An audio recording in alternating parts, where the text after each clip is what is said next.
Ang susunod na programa ay rated PG.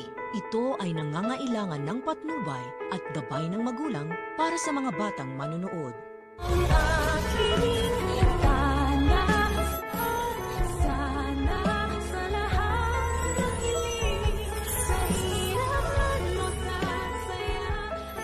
Bukod kay Annalyn ay may iba pang naghihinala na may kinalaman talaga itong si Zoe. Pagkat hindi tumutugma ang mga alibay niya na kung ano ang mga nangyaring nung mga oras na nawawala siya sa Apex. Pagkat nung una nga ay sabi niya na nagkakapi silang dalawa ni Luke. Pero sinabi naman ni Luke kina Nurse Karen na hindi niya nga daw mahanap si Zoe at wala daw yun sa Apex. Maging si Doc Ken nga rin ay sinabi kay Doc Ray na iniwan daw ni Zoe ang duty niya at ipinasa ito sa kapwa nila doktor. Kaya wala talagang lihim na hindi mabubunyag. Pagkat malalaman din ng lahat at lalabas rin ang katotohanan. Nakatulong talaga si Zoe sa pagkidnap sa lolo Pepe nila. Samantala na ikwento ni Lynette sa asawa niyang kumag na si Carlos na naghahanap daw ng ebidensya si Annalyn para mapatunayan na sina Moira at Zoe talaga ang may kasalanan ng pagkawala ng lolo Pepe nila. Kaya naman halos umusok na ang ilong ni Carlos at aminado rin kasi siya at alam niya mismo na tama ang hinala ng batang doktora. Kaya ibinyaling niya nga kay Annalyn ang galit niya at sinabi na napakatigas daw talaga ng ulo ng anak ni Lynette. Medyo nagtaka naman si Lynette kung bakit galit na galit itong si Carlos kay Annalyn. Sagot naman ng kumag na si Carlos na lagi na lang daw kasing sinisisi ng batang doktora ang kapatid niya. Ewan ko na lang talaga kung hindi mapansin ni Lynette. Parang palagi na lang pinagtatanggol ni Carlos itong si Zoe. Kaingotan na lang talaga din itong si Lynette kapag hindi niya napansin na higit pa sa anak ng kaibigan niya ang turing nito kay Zoe.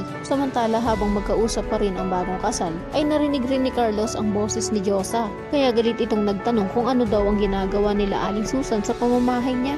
Tulad din naman ang laging nangyayari ay walang magagawa itong si Lynette para almahan si Carlos. Kaya mapapansin din ni Aling Susan ang pagbabago ng mood ng nanay ng batang doktora. Kaya naman diretsahan niya ngang sinabi na sabihin lang daw ni Lynette at aalis na daw sila sa pamamahay ni Carlos. Sinubukan naman silang pigilan ni Lynette. Kaya't muling galit na nagtanong si Aling Susan kung ayaw lang ba daw talaga silang patuloyin ni Carlos sa pamamahay niya. Sa kabilang banda, itong si Moira ay may bago na namang tauhan na na-recruit. Pagkat matatandaan nga kasi na pinatay na ni Balahadja itong si Vasquez na hindi naman talaga masamang pulis. Ayon nga sa damuhong si Balahadja na kahit ano daw na ipagawa nila sa bago nilang recruit ay gagawin nito.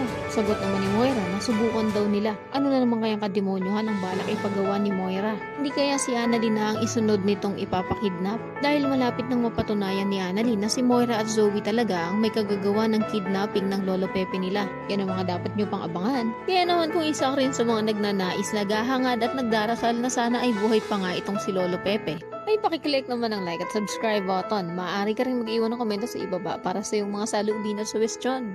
Maraming salamat sa iyong panonood.